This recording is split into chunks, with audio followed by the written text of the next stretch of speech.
اعوذ باللہ من الشیطان الرجیم بسم اللہ الرحمن الرحیم اللہ اکبر سبحان اللہ الحمدللہ استغفر اللہ الصلاۃ والسلام علیک یا رسول اللہ صلی اللہ علیہ وآلہ وسلم۔ ناظرین، ہر انسان کی خواہش ہوتی ہے کہ وہ اصلی چہروں کے پیچھے، یعنی جو ہمارے چہرے ہوتے ہیں، ان کے پیچھے چھپا ہوا وہ چہرہ دیکھے جو اس انسان کا روحانی چہرہ ہے۔ بیسیکلی ہم تو یہ کہتے ہیں کہ یہ میرا چہرہ ہے، لیکن نہیں، ان چہروں کے پیچھے بھی ایک چہرہ ہوتا ہے جو کہ انسان کی روح ہوتی ہے، اور وہی اس کی اصلی شخصیت ہوتی ہے۔ اس چہرے کو جاننا، پہچاننا، سمجھنا کہ یہ بندہ کیسا ہے، یہ ایک علم ہے، اور اللہ رب العزت نے یہ خاصیت بہت سارے لوگوں کو دی ہوتی ہے۔ جن کو نہیں دی ہوتی وہ قرآن کریم کی آیات ہیں، وہ آیات پڑھیں، یہ وظیفہ کریں، یہ عمل کریں، اور وہ بھی پھر ایسے چہرے پڑھ سکتے ہیں۔ میں نے شروع میں اپنے چینل پہ لوگوں کو بتایا کہ اگر کسی نے کسی بندے کے متعلق پوچھنا ہے کہ کوئی کتنا سچا ہے اور کتنا جھوٹا ہے، تو مجھے آپ صرف اس کی ایک تصویر دکھا دیں اور پھر دیکھیں میں اس کے متعلق جھوٹ بتاتا ہوں یا سچ بتاتا ہوں۔ بہت دفعہ ایسا ہوا، کئی دفعہ ہماری مطلب یہ ہے کہ جو سبسکرائبرز ہیں، ہماری رسپیکٹڈ ویورز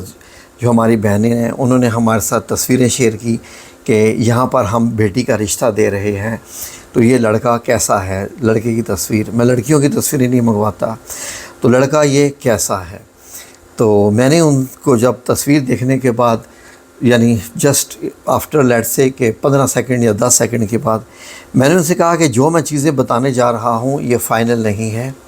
یہی حقیقت نہیں ہے، یہ میری ایک قیاس رائے بھی ہو سکتی ہے، یا میرا علم شاید غلط بھی ہو سکتا ہے، تو میں جو کچھ بتاؤں اس پہ یقین آپ 100% مت کیجیے گا، بس آپ کی انفارمیشن کے لیے ہے کہ ایسا بھی ہو سکتا ہے۔ جب میں نے ان کو بتانا شروع کیا کہ یہ جو تصویر ہے اس لڑکے کی مطلب یہ خاصیتیں ہیں اس میں وغیرہ وغیرہ، تو یقین کیجئے کہ رب کریم اس چیز کا گواہ ہے کہ وہ بہنیں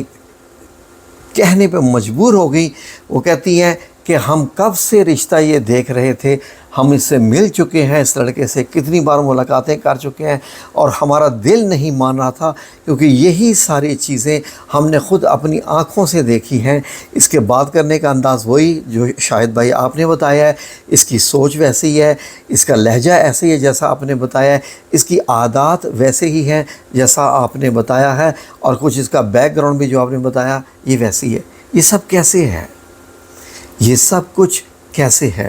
یہ کوئی بھی ایسا کوئی عمل نہیں ہے کہ جو کوئی نہ کر سکے۔ ناظرین، اللہ رب العزت نے قرآن کریم کو جو ہے وہ ہدایت اور نور اور ہر قسم کا علم، لوح محفوظ اور کیا کیا قرار دیا ہے۔ وہ قرآن کریم کے الفاظ جو اگر کسی پہاڑ پہ نازل ہوتے تو وہ ریزہ ریزہ ہو جاتا، تو کیا وہ ہمارے دلوں کے اندر نور نہیں بھر سکتا؟ وہ ہمارے دماغ کے اندر کوئی شعور نہیں لا سکتا؟ وہ کیا ہمیں ہمارے چوتھا طبق روشن نہیں کر سکتا؟ کیا وہ ہمیں روحانیت کا علم عطا نہیں کر سکتا؟ بڑی چھوٹی باتیں ہیں، یہ انتہائی چھوٹی باتیں ہیں، یہ تو کچھ بھی نہیں ہے۔ قرآن مجید کا تو جو علم ہے وہ ہے، یعنی لوح محفوظ والا، کہ ملکہ بلقیس کا تخت آنکھ جھپکتے میں ہیں جی کدھر سے، یمن سے اڑ کے نہیں، غائب ہو کر، اور سیدھا کہاں پہ، شاید حضرت سلیمان فلسطین میں تھے یا کہاں تھے، وہاں پر آیا آنکھ جھپکنے میں۔ دنیا کی، کائنات کی کوئی ایسی ٹیکنالوجی اتنی تیز نہیں جو اتنی جلدی میں یہ ایک سالڈ کو ٹرانسفر کر سکے، لیکن یہ ہیں۔ اور اللہ رب العزت نے فرمایا جی اس شخص کو ہم نے کتاب علم میں سے کچھ علم عطا کیا تھا۔ تو یہ میں چیز آپ کو بتانے جا رہا ہوں کہ آپ دوسرے بندے کو پہچان سکیں کہ سامنے والا کون ہے، کیسا ہے۔ حتیٰ کہ جو میں آپ کو ابھی عمل بتانے جا رہا ہوں آپ وہ کریں، اس کے بعد مجھے دیکھیے، میں آپ کے سامنے ہوں، مجھے دیکھیے، یہ میری ویڈیو دیکھ رہے ہیں، مجھے بولتا ہوا دیکھ رہے ہیں، آپ عمل کریں، اور آپ کا دل آپ کو بتا دے گا کہ یہ بندہ کیسا ہے، اور دل آپ کو جو بتائے گا وہ آپ بے شک میرے ساتھ بھی شیئر کریں۔ اسی طریقے سے اگر کوئی بیوی ہے اور وہ اپنے خاوند کے متعلق جاننا چاہتی ہے کہ وہ کیسا ہے، اندر سے کیسا ہے، میرے ساتھ تو بڑا اچھا ہے، کوئی خاوند ہے بیوی کے متعلق جاننا چاہتا ہے کہ وہ کیسا ہے، یہ سارے معاملات بڑے عجیب ہیں، بڑے عجیب ہیں۔ میرے نبی کریم صلی اللہ علیہ وآلہ وسلم نے فرما دیا کہ حتیٰ کہ ایک وقت آئے گا، ایک شخص آئے گا جو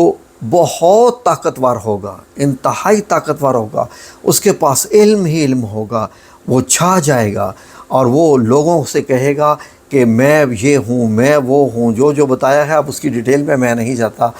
حتیٰ کہ وہ کہے گا کہ جو میرے ساتھ ہے وہ جنت میں جائے گا، جو میرے اگینسٹ ہے وہ جہنم میں جائے گا، لیکن کیونکہ وہ کون ہوگا؟ دجال ہوگا، اور دجال ہوگا، لوگ جو اس کے ساتھ ہوتے جائیں گے جنت میں جانے کے لیے، اور وہ جہنم میں رہے ہوں گے۔ یعنی کہ پڑھے لکھے بندے بھی اس کے چکر میں آ جائیں گے، اس کے تو پھر یہ بات ہوئی کہ پھر نبی کریم صلی اللہ علیہ وسلم جب بتا رہے تو حضرت علی کرم اللہ وجہہ نے فرمایا اس سے بچنے کا طریقہ کیا ہے؟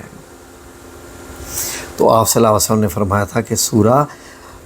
کہف کی پہلی 10 آیات جو یاد کر لے گا، تو میں آپ کو ایک وظیفہ بتا رہا ہوں، وہ تو آپ صلی اللہ علیہ وسلم نے بتا دیا کہ 10 آیات یاد کر لے گا وہ فتنہ دجال سے بچ جائے گا، فتنہ دجال سے بچ جائے گا۔ لیکن میں صرف ایک چھوٹی سی بات بتا رہا ہوں آپ کو، فتنہ دجال تو بہت بڑا ہے کہ آپ صرف ایک عام ہمارے جیسے عام بندوں کے متعلق جاننا چاہتے ہیں، تو آپ کیا کیجئے، یہ عمل بہت ہی خاص ہے، جو بھی بندہ یہ عمل کرے گا اس کے اندر یہ چیز آ جائے گی، اور میں یقین کریں کہ اسی آیت کی روح کی وجہ سے، اسی آیت کے بار بار ورد کرنے کی وجہ سے الحمدللہ رب العالمین، میں جب تصویر دیکھتا ہوں تو میں اس کو پڑھ لیتا ہوں۔ جب بندہ میرے سامنے، میں ٹی وی پہ دیکھ رہا ہوتا ہوں، ٹی وی کہہ رہا ہوں، اپنے موبائل کی اسکرین پہ دیکھ رہا ہوتا ہوں، بہت سارے مولانا حضرات اسلام کی تبلیغ دے رہے ہوتے ہیں، یہ کر رہے ہیں، وہ کر رہے ہیں، وہ کر رہے ہیں، ایسے لگتا ہے کہ یہ جناب واقعی جی یہ تو بڑا دکھ درد بانٹ رہے ہیں جی، اور میں دیکھ کے ان کو کہہ رہا ہوتا ہوں آئے ہائے اے ظالم، تو نے اس مہینے بھی 50 لاکھ بنا لیے آیات بیچ کے، اے ظالم تو نے اس مہینے بھی 70 لاکھ بنا لیے آیات کو بیچ کے، اور یقین کریں کہ وہی ہوتا ہے، اس کے بعد اس کا نتیجہ یہی نکلتا ہے۔ تو یہ چیزیں آپ کے اندر بھی آ سکتی ہیں، کیسے؟ غور سے سنیے۔ آپ نے کرنا کیا ہے، آپ اپنی تیسری آنکھ کھولنا چاہتے ہیں نا، روحانی آنکھ کھولنا چاہتے ہیں، تو ایسا کریں، روزانہ صبح اٹھنے کے بعد 3 بار درود ابراہیمی پڑھیں، ٹھیک ہے، اور اس کے بعد آپ نے یہ والی آیت پڑھنی ہے، آیت نمبر 10 کا جو یہ والا حصہ ہے سورہ الکہف کی، ایسے یہ کتنی، یعنی کہ 3 بار درود شریف پڑھنے کے بعد 7 بار آپ نے آیت پڑھنی ہے، 7 بار آیت پڑھنی ہے۔ ربنا آتنا من لدنک رحمہ وہیئ لنا من امرنا رشدا، 7 بار پڑھ لیں اس کو، ربنا آتنا من لدنک رحمہ وہیئ لنا من امرنا رشدا، 7 بار پڑھ لیجیے، جیسے بھی ہے۔ میں کوئی قاری تو نہیں ہوں کہ میں قاریوں کی طرح مطلب یہ ہے کہ تلاوت کروں، اور پھر اس کے بعد دوبارہ آپ 3 بار درود شریف پڑھ لیں، بس اتنا سا عمل ہے۔ اور اس کے بعد فار ایگزامپل اب آپ کے سامنے کوئی تصویر آ گئی، میں آ گیا، میری ویڈیو ہے، سب سے پہلے تجربہ مجھ پہ کیجیے، سب سے پہلا تجربہ مجھ پہ کیجیے جی، ٹھیک ہے جی، میری ویڈیو میں اسٹل ہو جاتا ہوں تاکہ آپ مجھے پہچان سکیں کہ یہ بندہ کتنا فراڈی، دھوکے باز اور جھوٹا اور مکار ہے، ٹھیک ہے جی۔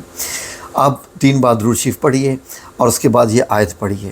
آیت پڑھنے کے بعد میری تصویر آپ کے سامنے ہے، میں بول بھی رہا ہوں، آپ کو دیکھ بھی رہا ہوں، اور یہ میں ویڈیو بھی ریکارڈ کر رہا ہوں، اب میری نظر بھی آپ کی طرف ہے کہ کچھ بھی آپ سے چھپ نہ سکے، ٹھیک ہے، بلکہ میں تھوڑا سا لینس اپنے آپ کے قریب کر دیتا ہوں۔ اب مجھے پہچانیے،